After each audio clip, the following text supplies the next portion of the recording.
श्रीमद्भागवत गीता के दूसरे अध्याय का महात्म। श्री भगवान कहते हैं, लक्ष्मी, प्रथम अध्याय के महात्म का उत्तम उपाख्यान मैंने तुम्हें सुना दिया। अब अन्य अध्याय के महात्म का श्रवण करो। दक्षिणी दिशा में वेद वेता ब्राह्मणों के पुरंदरपुर नामक नगर में श्रीमान देव शर्मा नामक एक विद्वान ब्राह्मण रहते थे। वे अतिथियों के पूजक, स्वाध्यायशील, वेद शास्त्रों विशेषज्ञ, यज्ञों का अनुष्ठान करने वाले और तपस्वियों के सदा ही प्रिय थे। उन्होंने उत्तम द्रव्यों के द्वारा अग्नि में हवन करके दीर्घ काल तक देवताओं को तृप्त किया, किंतु उन धर्मात्मा ब्राह्मण को कभी सदा रहने वाली शांति न मिली।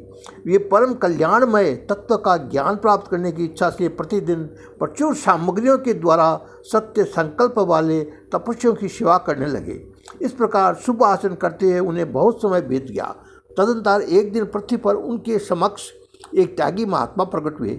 ये पूर्ण अनुभवी, आकांक्षा रहित, नासिका के अग्रभाग की दृष्टि रखने वाले, शांत चित्ते, निरंतर परमात्मा के चिंतन में संलग्न हो वे सदा आनंद भी हो रहते थे। देव शर्मा ने उन नित्य संतुष्ट तपस्वी को शुद्ध भाव से प्रणाम किया और पूछा, महात्मन, मुझे शांतिमय स्थिति कैसे प्राप्त होगी? तब उन आत्मज्ञानी संत ने देव शर्मा को सोपुर ग्राम के निवासी मित्रवान को, जो कि बकरियों चरवा रहा था, परिचय दिया और कहा कि वही तुम्हें उपदेश देगा। ये सुनकर देव शर्मा ने महात्माओं के चरणों में वंदना की और समृद्धिशाली सोपुर ग्राम में पहुंचकर उसके उत्तर भाग में एक विशाल वन देखा।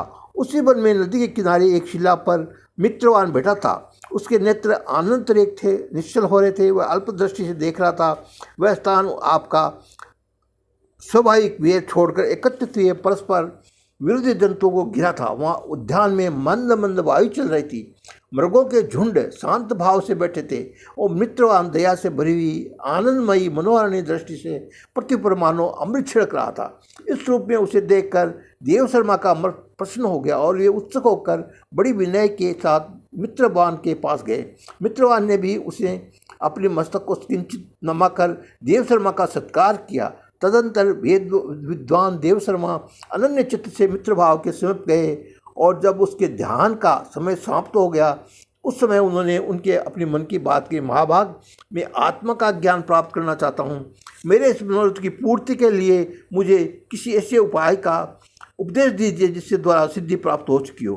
देव शर्मा की बात सुनकर मित्रवान ने एक क्षण तक कुछ विचार किया। उसके बाद इस प्रकार बोला, विद्वान, एक समय की बात है कि मैं वन में भीतर बकरियों की रक्षा कर रहा था। इतने में एक भयंकर व्याघ्र मेरी दृष्टि पड़ी, जो मानो उसको ग्रस्त लेना चाहता हो। मैं मृत्यु से डरता था, इसलिए व्याघ्र को आते देखकर बकरियों के झुंड को आगे करके वहाँ से भाग गया। किंतु एक बकरी तुरंत ही सारा भय छोड़कर नदी के किनारे उस बाघ के बेरोक टोक चली गई। फिर तो बाघ भी द्वेष छोड़कर चुपचाप खड़ा हो गया। उसे इस अवस्था में देखकर बकरी बोली, व्याघ्र, तुम्हें तो अभिष्ट भोजन प्राप्त हुआ है। मेरे शरीर से मांस निकालकर प्रेमपूर्वक खाओ न। तुम इतनी देर से खड़े क्यों हो? तुम्हारे मन में मुझे खाने की इच्छा विचार क्यों नहीं आ रहा है? व्याघ्र बोला, बकरी, इस स्थान पर आते मेरे मन में द्वेष का भाव निकल गया है। भूख प्यास भी मिट गई है, इसलिए पास आने पर भी अब मैं तुझे खाना नहीं चाहता। व्याघ्र को यूँ कहने पर बकरी बोली, न जाने मैं कैसे निर्भय हो गई हूँ। इसमें क्या कारण हो सकता है? यदि तुम जानते हो तो बताओ। यह सुनकर व्याघ्र ने कहा, मैं भी नहीं जानता। चलो सामने खड़े हुए इन महापुरुषों से पूछ लेते हैं। ऐसा निश्चय करके वे दोनों वहाँ से चल दिए। उन दोनों स्वभाव के में विचित्र परिवर्तन देखकर मैं बहुत ही विस्मय में पड़ गया। इतने में उन्होंने मुझे ये आकर प्रश्न किया। वहाँ वृक्ष की शाखा पर एक वानरराज था। उन दोनों के साथ मैंने भी वानरराज से पूछा। विप्रवर मेरे पूछने पर वानरराज ने आदरपूर्वक कहा, अजापाल, सुनो, इस विषय में मैं तुम्हें प्राचीन वृत्तांत सुनाता हूँ। इस सामने वन के भीतर जो बहुत बड़ा मंदिर है, उसकी ओर देखो। इसमें ब्रह्मा जी का स्थापित किया हुआ एक शिवलिंग है। पूर्व काल में यहाँ पर सुकर्मा नामक एक बुद्धिमान महात्मा रहते थे, जो तपस्या में संलग्न होकर इस मंदिर में उपासना करते थे। वे वन में फूलों का संग्रह कर लाते और नदी के जल से पूजनीय भगवान शंकर को स्नान कराकर उन्हीं से उनकी पूजा किया करते थे। इस प्रकार आराधना करते हुए सुकर्मा यहाँ निवास करते थे।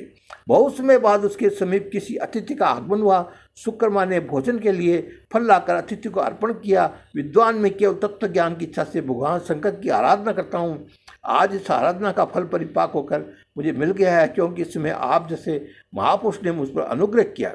सुकर्मा के मधुर वचन सुनकर तपस्या के धनी महात्मा अतिथि को बड़ी प्रसन्नता हुई। उन्होंने विशाल शिलाखंड पर गीता का दूसरा अध्याय लिख दिया और ब्राह्मण को उसके पाठ एवं अध्याय अभ्यास के लिए आज्ञा देते हुए कहा, ब्राह्मण, इससे तुम्हें आत्मज्ञान संबंधी मनोरथ अपने आप सफल हो जाएंगे। ये कहकर वे बुद्धिमान तपस्वी सुकर्मा के सामने ही उनके देखते देखते अंतर्ज्ञान हो गया। सुकर्मा विस्मित होकर उनके आदेश के अनुसार निरंतर गीता के द्वितीय अध्याय का अभ्यास करने लगा। तदनंतर दीर्घ काल तक पश्चात अंतःकरण शुद्ध होकर उन्हें आत्मज्ञान की प्राप्ति हुई। फिर वे वहाँ जहाँ गए वहाँ पर तपोवन शांत हो गया। उनमें शीत, उष्ण और राग, द्वेष आदि की बाधाएं दूर हो गई। इतना ही नहीं, उन स्थानों में भूख प्यास का कष्ट भी जाता रहा, तब भय का सर्वथा अभाव हो गया। ये सब द्वितीय अध्याय का जप करने वाले सुकर्मा ब्राह्मण की तपस्या के प्रभाव समझो। मित्रवान कहता है, वानराज, यूँ कहने पर मैं प्रसन्नतापूर्वक बकरी और बाघ के साथ उस मंदिर की ओर गया और वहाँ जाकर शिलाखंड पर लिखे हुए गीता के द्वितीय अध्याय को मैंने देखा और पढ़ा। उसी की आवृत्ति करने से मैंने तपस्या का पार कर पा लिया है। अतः भद्रपुरुष, तुम भी सदा द्वितीय अध्याय की आवृत्ति किया करो। ऐसा करने पर मुक्ति तुमसे दूर नहीं होगी। श्री भगवान बोले, प्रिय मित्रवान के इस प्रकार आदेश देने पर देव शर्मा ने उसका पूजन किया और उसे प्रणाम करके पुरंदरपुर की राह ली। वहाँ किसी देवालय में पूर्वोक्त आत्मज्ञानी महात्मा को पाकर उन्होंने ये सारा वृत्तांत निवेदन किया और सबसे पहले उन्हीं से द्वितीय अध्याय को पढ़ा।